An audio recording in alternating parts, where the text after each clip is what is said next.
Thank you for staying tuned. A warm welcome to Health Matters. I'm Joke Rogers.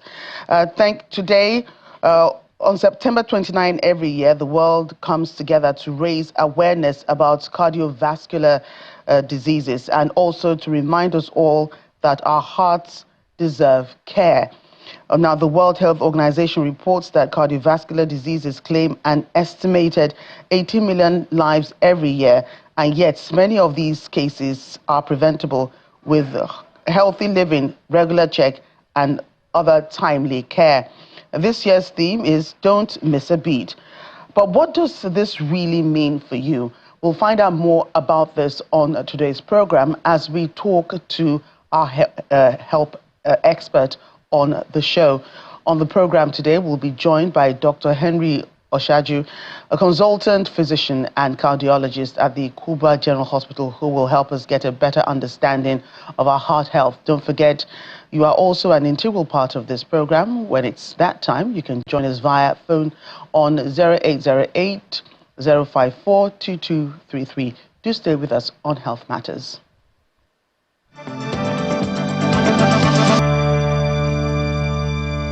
Welcome back to the program. Remember, today is all about heart health and how we can take care of that important organ in our body.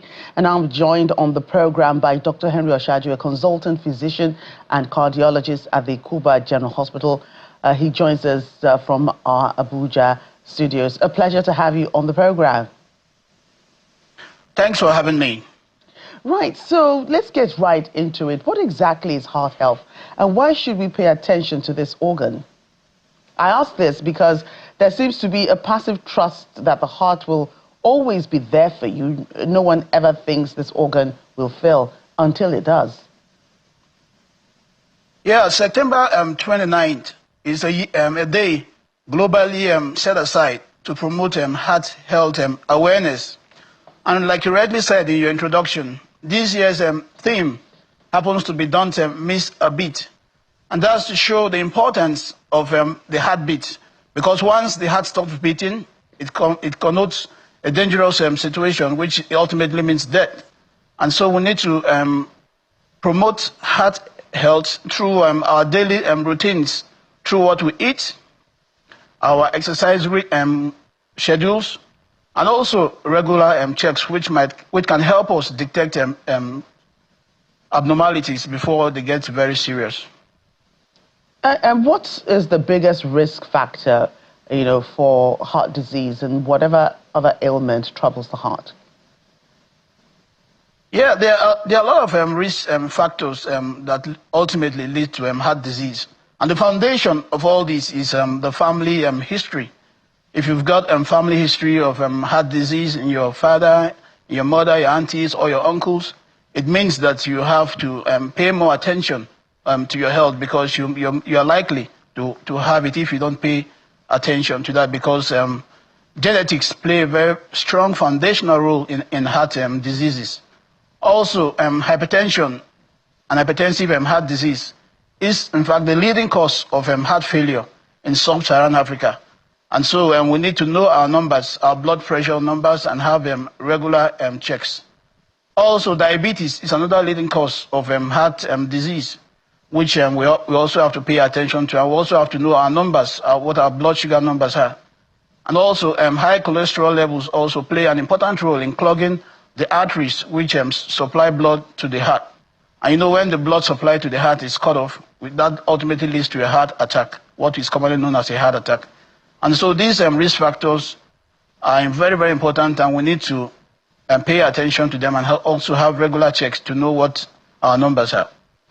Right. Is it the same risk factor for Nigerians or Africans, or are there global cultural differences when it comes to heart disease? Yeah, there are subtle global risk factor differences, because we are not all exposed to the same cultural values. We are not all exposed to the same diet. We are not all exposed to the same lifestyle. Although globally, a lot of people tend to adopt Western lifestyle. So even those risk factors which are not previously known to us are now being known to us. So the risk factors actually differ a little bit. Like I said, in sub-Saharan Africa, hypertensive heart disease, high blood pressures is a chief driver of cardiovascular diseases and heart diseases in this part of the world. While in the Western world, smoking and ischemic heart disease is a chief risk factor for heart failure over there. Right, and let's talk about the demographics now.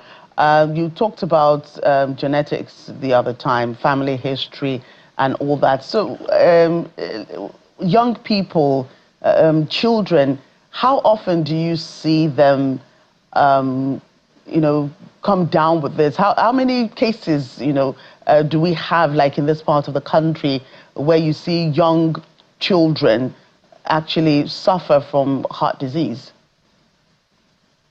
Yeah, it's in twofold.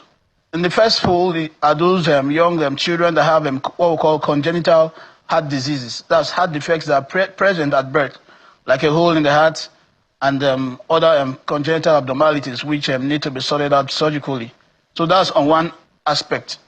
On the second aspect is we are still an increasing number of our young population come down with heart disease, and this because of abuse of substances, and also the so-called energy drinks, which are filled with substances that are very toxic to the heart. So more and more younger population, they are presented to our clinics with high blood pressure, with heart failure, and also other cardiovascular diseases. And the chief drivers are the substance abuse and also the consumption of the energy drinks, which I've alluded to. Right, let's talk about, the makeup, biological makeup now. And we look at the difference in, the body structure between men and women. Essentially, we know that the heart, the organ, it should be the same for everyone. But is there, the risk factors, are they different for men and women? And why, if they are? Yeah, the risk factors for men actually differ a little bit from women. Culturally, you know that men are more daring and are more affluent and have tendency to abuse alcohol and tobacco more than women, especially in this environment. Secondly, women, their hormonal composition is different from the men, their male counterparts. They have a lot of estrogen that protects them up to the menopausal stage, at which they no longer enjoy that protection. So the risk factors for women tends to differ compared to their male counterparts in this regard. And for when we're still talking about women, when the hormones stop, but before that, women are the ones that carry pregnancies. Are there things that pregnant women do that affects their babies and cause them to have heart defects by the time the baby is born? I mean, how does this work? Yeah, it works in two folds. First, pregnant women, and pregnancy is a state whereby a lot of hormones are actually secreted in the woman's body, and some of those hormones actually make the heart to work even more. And so a lot of women have what we call preeclampsia and peripartum cardiomyopathy. That's a heart failure that is related to pregnancy. And so women also have this risk during pregnancy, either to develop high blood pressure for the first time or to develop heart failure for the first time related to the pregnancy. Then concerning the birth defects in children, when a woman is pregnant, she needs to be careful regarding the kind of medications that she takes. Any medication a pregnant woman must take has to be approved by a health expert so that she doesn't take what affects the development of the baby. And so this is what I have to say.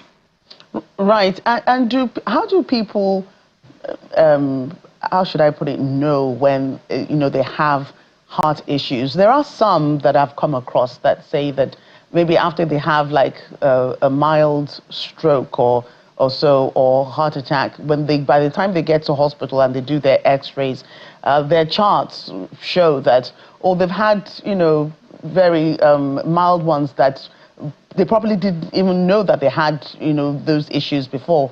I don't know if you get what I mean, that they do tests that now show that they've already had some mild heart attacks or strokes, but the patient didn't know.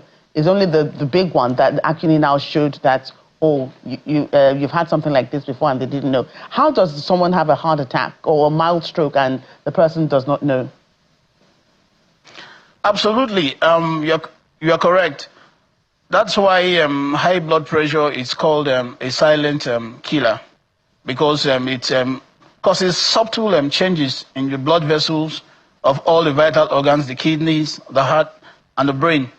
And sometimes when the damage is subtle, it might just come off as a mild chest pain or a numbness on one half of the body, which some people pass away. And so this awareness is this program now creates an awareness that when you feel those subtle chest pain or the subtle numbness or weakness on a side of your body, it's an indication that you need to go for further checks and evaluation, because those are some of the signs that you might be having a cardiovascular issue. And so when people feel easily tired, or easily become fatigued after a little bit of exercise, or they notice swelling of the legs, or a headache that just won't go away, those are signs that you could be having a cardiovascular issue and you need to see an expert urgently. Right. We'll continue with this discussion in a moment, Dr. Oshaju. We'll just go on a quick break, everyone. When we come back, we do hope you will call in to also be a part of this conversation. Stay with us.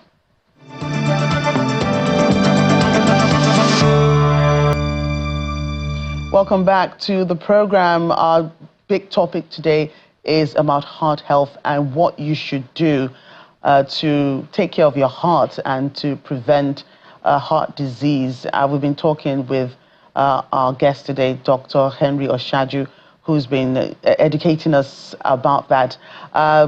You're welcome back. So let's talk about, I will go back to the issue of children. They're always complaining, my tummy is paining me, my chest is paining me, my head is paining me. Sometimes you ask them 5 minutes later and they say, no, it's not paining me anymore, mommy. I'm okay now. But, when do you begin to take children serious, really, about all these little pains, especially when they complain about my chest is paining me, and so that you can actually take them to the hospital to see what's really going on? Children, their cases are quite delicate, and one needs to pay very close attention to them. One of the signs that you should look out for is when a child cannot play his usual play, and he gets easily tired after a little play. That's a sign that that child needs to see a cardiologist and needs to be checked. Another sign, is also when they complain of their heart beating faster than normal. That's another sign that they need to get checked. When they get tired easily after just a little play, they cannot play with their rest friends, and so that's a sign one needs to look out for. And if a heartbeat in the child that's unusually faster than normal, that gives concern to the child, is also another indication that that child needs attention. Right. And also, if you notice the child is turning pale, then that's another sign that that child needs medical attention. Or you notice that if it's a baby looking blue or darker than normal, that's another sign that that child needs medical attention. Right. Okay. Sunday is calling from Kubwa to make a contribution or to ask questions. Sunday, welcome to the program. Go ahead, please. Thank you for this awareness. I just want to ask a question, doctor, a question. Most of the time when you wake up or you are asleep, you realize that you have a numbness in your leg and your palm or whatever. Is this part of the problem that one has to run to doctor for? Most of the time you realize that your leg or your hand is not working. It's numbness, your right or your left hand, you just numbness. At times you just woke up, you realize that blood is not flowing through one of your legs, and then you start jumping up. What causes this kind of situation, please, doctor? All right, Sunday, thank you for your question. What Sunday has just described is what is referred to as a peripheral arterial disease. That's when there's a clog in the arteries that supply blood to the limbs, either the arm or the leg. It's also an indication. It could also be an indication of an impending stroke. And so these persons need to present for full cardiovascular evaluation. Okay, and also treatment. Right. Thank you very much. So we spoke about children and parents paying attention to close attention to children. But what about for adults? What should someone do if they suspect a heart attack? If they take into cognizance all the things that you've spoken about, pay attention to this, pay attention to that. Then if they do now suspect that, I think this is what the doctor, the awareness have been creating. I think this is what's happening to me. What should the person do before seeking medical attention? Well, matters of the heart are urgent matters which should not be toyed with. If a patient is suspecting he's having a heart attack, he needs to present immediately to the emergency, where emergency care will be given. He doesn't need to take any home remedy, except if he has aspirin at home, and then he could take that before he gets to the hospital. Right. Dr. Mohammed Ali is calling from Katsina. Mohammed, thank you for your call. Do go ahead. Okay. Doctor, good afternoon, doctor. Hello? We can hear you. I said good afternoon, doctor. Good afternoon, Mr. Ali. I'm a cardiac problem patient. My problem always when I sleep in the night, I quickly wake up because I was running out of, sorry? I'll be running out of oxygen. I have to come out and source for oxygen so that I can survive. I don't know what should I do. Every day when I sleep, I wake up in the night. I wake up quickly because I don't have enough oxygen. I cannot breathe well. And sometimes when I eat, I cannot breathe. I continue coughing. And sometimes you see, I will lose myself completely. Sometimes I may even think I'm dying because I cannot breathe anymore. I don't know what can you ask me to do. Yeah, the symptoms which you've just described are consistent with someone that might be having a heart condition. And I presume that you're already on a medication. What you need to do is quickly go and consult a cardiologist who is going to optimize your medications according to the guidelines so that your shortness of breath when you sleep and also the congestions that you experience can be ameliorated. So your medication, you need to see a cardiologist as soon as possible who will optimize your medication to ameliorate the congestions which are having in your heart. Right. Thank you all for those who called in to contribute to the program from Kubwa in Abuja and from Katsina State. Thank you also, Dr. Shaju, for being a part of the program today and for educating us on how to take care of our hearts and what signs to look out for and when to seek medical attention. A pleasure again for joining us on the program. Thank you for having me. The federal government will on Monday, October 6, 2025, launch Africa's largest integrated health campaign, introducing the measles rubella vaccine into the routine immunization schedule. This is in a bid to significantly reduce the incidence of congenital rubella syndrome, or CRS, interrupt transmission of measles and rubella infections in the country. The integrated campaign against measles and rubella virus targets 63 million children aged 9 months to under 15 years in phase 1 and 43 million in the second phase. The goal is to achieve 95% coverage across implementing states and to bridge the gap of zero-dose children in some parts of northern Nigeria. We'll have more on our health news segment.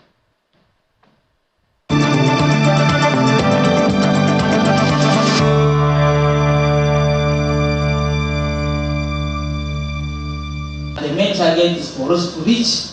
The Kano State Government, in partnership with UNICEF and the National Primary Healthcare Development Agency, have launched a large-scale measles, rubella and polio vaccination campaign targeting millions of children across the state. Speaking at a media dialogue and mobilization session on the integrated campaign, the chief of the UNICEF field office in Kano, Mr. Rahama Farah, said the initiative aims to reach 7.8 million children aged 9 months to 14 years with measles rubella vaccines. The vaccination drive also includes polio immunization, reflecting a coordinated approach to protect children from multiple preventable diseases.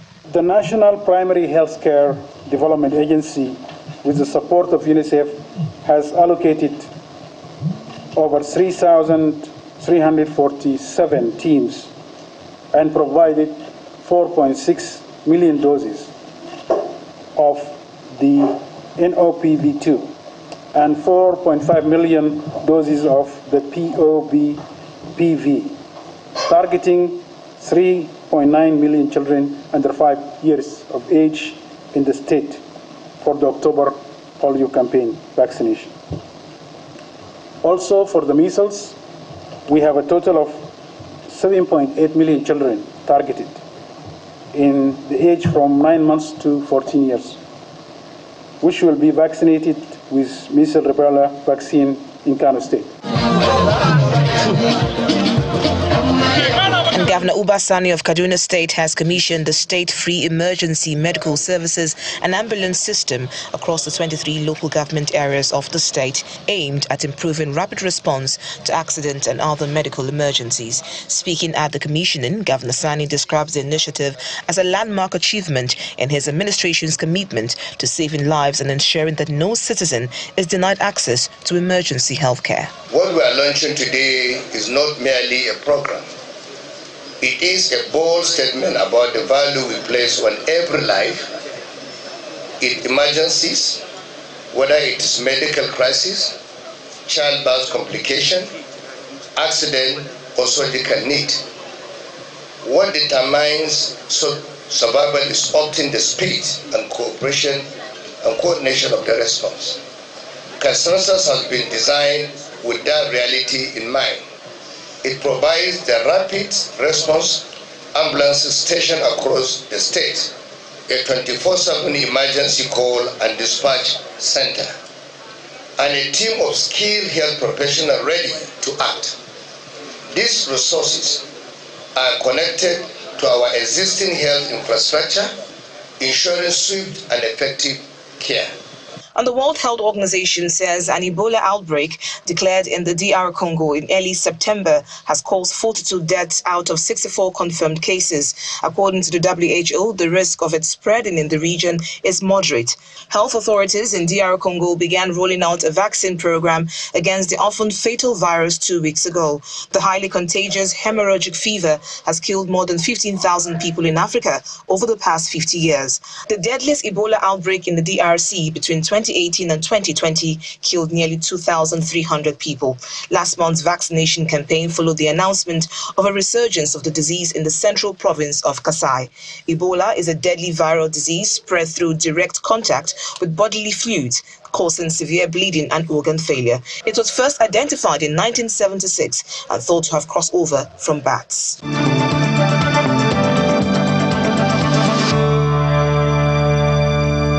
As we close, remember your heart is your body's engine. Eat well, move more, and check your blood pressure regularly.